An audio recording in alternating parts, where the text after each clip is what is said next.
പള്ളി ഇംഗ്ലീഷിൽ സിനഗോഗ് എന്ന് പറയും. ഗ്രീക്ക് ഭാഷയിൽ സുനഗോഗി എന്നാണ് അറിയപ്പെടുന്നത്.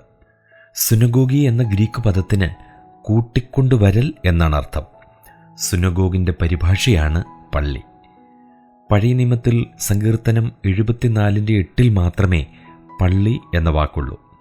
അവിടെ അത് മോയേദ് എന്ന എബ്രായ പദത്തിൻ്റെ തർജ്ജിമയാണ്.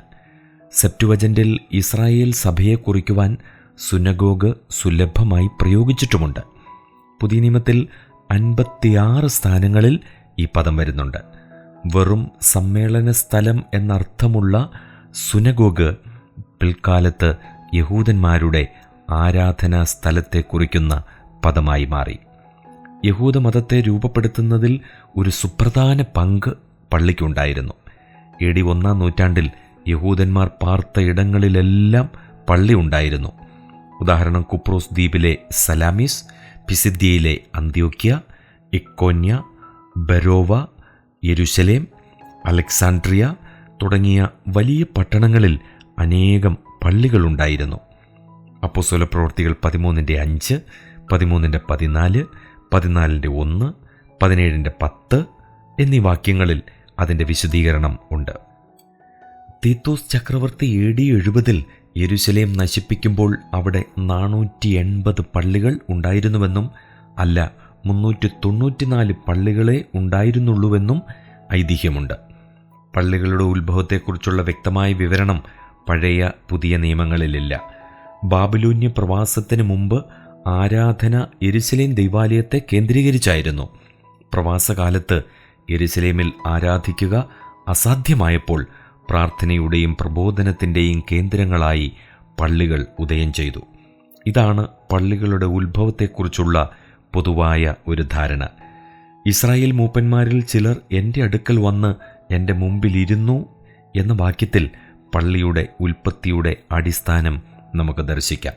യെഹെസ്കേൽ പ്രവചനം 14-ാം അധ്യായം 1-ാം വാക്യം, 20-ാം അധ്യായം 1-ാം വാക്യം. യെരുശലേം ദൈവാലയത്തിൻ്റെ മാതൃകയിലാണ് പള്ളികൾ പണിതത്. പൊതു ആരാധനയിൽ പങ്കെടുക്കുന്നതിന് മുമ്പ് അനുഷ്ഠാനപരമായ ശുദ്ധീകരണം നടത്തുന്നതിന് എല്ലാവർക്കും സൗകര്യപ്രദമായ വിധത്തിൽ സമുദ്രതീരത്തോ നദിക്കരയിലോ ആയിരിക്കും പള്ളിയുടെ നിർമ്മാണം. പള്ളികളുടെ വലിപ്പവും വാസ്തുവിദ്യയും വ്യത്യസ്തമാണ്. വടക്ക് തെക്കായിട്ടാണ് പള്ളി നിലകൊള്ളുന്നത്. വാതിൽ തെക്കുഭാഗത്തായിരിക്കും. ഒരു പ്രധാന വാതിലും 2 ചെറിയ പാർശ്വ കവാടങ്ങളും ഉണ്ടായിരിക്കും. പുതിയ നിയമകാലത്ത് പള്ളികളിലെ സജ്ജീകരണങ്ങൾ വളരെ ലളിതമായിരുന്നു. പ്രവാചകന്മാരുടെയും ന്യായപ്രമാണത്തിൻ്റെയും ചുരുളുകൾ സൂക്ഷിച്ചിരുന്ന ഒരു പെട്ടകം ഉണ്ടായിരുന്നു. മന്ദിരത്തിൻ്റെ പ്രവേശനത്തിന് അഭിമുഖമായി ഈ പെട്ടകം വെച്ചിരുന്നു. ഉപവാസ ദിവസങ്ങളിൽ ഘോഷയാത്രയായി പെട്ടകത്തെ കൊണ്ടുപോകും.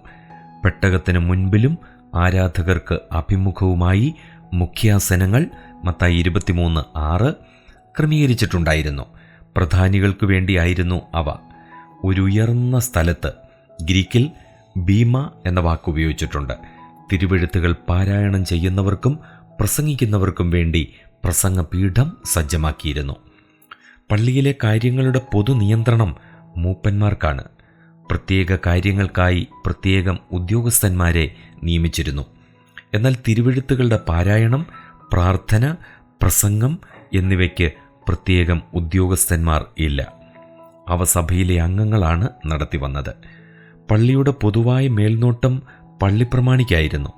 യഹൂദമതത്തിൻ്റെ എല്ലാ മണ്ഡലങ്ങളിലും പള്ളിപ്രമാണിയുടെ സാന്നിധ്യമുണ്ട്. സഭാമൂപ്പനിൽ നിന്നും വ്യത്യസ്തനാണ് പള്ളിപ്രമാണി. എന്നാൽ ഈ 2 സ്ഥാനങ്ങളും ഒരു വ്യക്തിക്ക് വഹിക്കാവുന്നതാണ്. പള്ളിപ്രമാണി സമൂഹത്തിൻ്റെ നായകനും പൊതു ആരാധന നയിക്കുന്നവനുമാണ്. തിരുവെഴുത്ത് പാരായണം ചെയ്യുന്നവർ, പ്രാർത്ഥനക്കാർ, പ്രസംഗകർ എന്നിവരെ നിയമിക്കുക, അയോഗ്യമായത് നടക്കാതെ സൂക്ഷിക്കുക, ലൂക്കോസ് 12:14 എന്നിവയൊക്കെയാണ് പള്ളിപ്രമാണിയുടെ മുഖ്യ ചുമതലകൾ. ചിലപ്പോൾ ഒന്നിലധികം പള്ളിപ്രമാണികൾ ഉണ്ടായിരിക്കും. അപ്പോസ്തലപ്രവൃത്തികൾ 13:15. ധർമ്മശേഖരം നടത്തുവാൻ പ്രത്യേക വ്യക്തികളുണ്ട്. മിഷ്ണയനുസരിച്ച് 2 പേർ ധർമ്മശേഖരം നടത്തുകയും 3 പേർ വിതരണം ചെയ്യുകയും വേണം.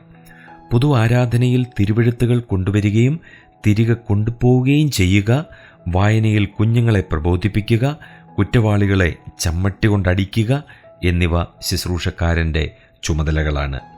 ലൂക്കോസ് 4:20 അതിൻ്റെ ചെറിയൊരു സൂചന ഉണ്ട്. അർഹതയുള്ള ഏത് വ്യക്തിക്കും ശുശ്രൂഷകളിൽ പങ്കെടുക്കാവുന്നതാണ്. ഉദാഹരണം, കർത്താവായ യേശുക്രിസ്തു, അപ്പോസ്തലനായ പൗലോസ് എന്നിവരൊക്കെ. ലൂക്കോസ് 4:16 മത്തായി 4:23 അപ്പോസ്തലപ്രവൃത്തി 13:15 ആ കാര്യങ്ങൾ പറയുന്നുണ്ട്. ശബ്ബത്ത് നാളിലാണ് ആരാധന. അപ്പോസ്തലപ്രവൃത്തികൾ 15:21. സഭ ഒരു പ്രത്യേക ക്രമത്തിലാണ് ഇരിക്കുന്നത്. പ്രധാനപ്പെട്ട വ്യക്തികളുടെ സ്ഥാനം മുൻപിലാണ്. സ്ത്രീകളും പുരുഷന്മാരും വെവ്വേറെയായിരിക്കും. കുഷ്ഠരോഗിക്ക് പ്രത്യേക സ്ഥലം നൽകിയിരുന്നു. ക്ഷേമപാരായണം, പ്രാർത്ഥന, തോറ അഥവാ ഗ്രന്ഥപഞ്ചകം, ഉൽപ്പത്തി മുതൽ ആവർത്തനം വരെ അതിൻ്റെ പാരായണം, പ്രവാചക പുസ്തക പാരായണം, പുരോഹിതൻ്റെ ആശീർവാദം, വായിച്ച തിരുവെഴുത്തിൻ്റെ തർജിമ, പ്രസംഗം എന്നിവയാണ് ആരാധനയുടെ പ്രധാന ഭാഗങ്ങൾ. ആവർത്തന പുസ്തകം 6-ാം അധ്യായം 4 മുതൽ 9 വരെ, 11-ാം അധ്യായം 13 മുതൽ 21 വരെ, സംഖ്യാപുസ്തകം 15-ാം അധ്യായം 37 മുതൽ 41 വരെ എന്നീ ഭാഗങ്ങളാണ് ക്ഷേമ എന്ന് പറയുന്ന ആ ഭാഗം. കേൾക്കുക എന്നാണ് അതിനർത്ഥം. ഇസ്രായേലെ കേൾക്ക എന്ന ക്ഷേമയോടൊപ്പം മുൻപും പിൻപും ആശീർവാദമുണ്ടായിരിക്കും. ക്ഷേമ ഒരു പ്രാർത്ഥന എന്നതിലുപരി വിശ്വാസത്തിൻ്റെ ഏറ്റുപറച്ചിലാണ്. ക്ഷേമപാരായണത്തിന് ശേഷം പ്രാർത്ഥനയാണ്. പിതാക്കന്മാരുടെ ദേശത്ത് ഇസ്രായേലിൻ്റെ പുനഃസ്ഥാപനം, പുതുക്കിപ്പണിത യെരുശലേം പട്ടണത്തിലേക്കും ദൈവാലയത്തിലേക്കും ഷെഖീന മഹത്വത്തിൻ്റെ മടങ്ങിവരവ്, ദാവീദ് രാജവംശത്തിൻ്റെ പുനഃസ്ഥാപനം എന്നിവയാണ് ആ പ്രാർത്ഥനകളിലെ മുഖ്യ പ്രമേയം. ന്യായപ്രമാണം, പ്രവാചകന്മാർ എന്നിവയിലെ ഭാഗങ്ങൾ ആർക്കും, കുഞ്ഞുങ്ങൾക്ക് പോലും വായിക്കാം. വായിക്കുന്ന വ്യക്തി സാധാരണയായി എഴുന്നേറ്റ് നിൽക്കും. ലൂക്കോസ് 4:16. തിരുവെഴുത്തിലെ 2ാം ഭാഷ എല്ലാവർക്കും പരിചയമില്ലാത്തതിനാൽ വായനയെ തുടർന്ന് അതിനെ അരാമ്യയിലേക്ക് പരിഭാഷപ്പെടുത്തും. തിരുവെഴുത്തുകളെ വിശദമാക്കി പ്രസംഗിക്കും.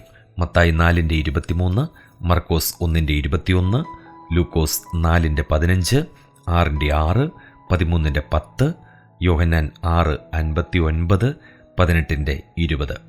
പ്രസംഗിക്കുന്നയാൾ ഉയർന്ന സ്ഥലത്ത് ഇരിക്കും. ലൂക്കോസ് 4:20. പള്ളിയിലെ അർഹതയുള്ള ഏത് വ്യക്തിക്കും പ്രഭാഷകന്റെ പദവി ലഭ്യമാണ്. പുരോഹിതന്റെ ആശീർവാദത്തോടെയാണ് ശുശ്രൂഷ അവസാനിക്കുക. സഭ ആമേൻ എന്ന് പറയും.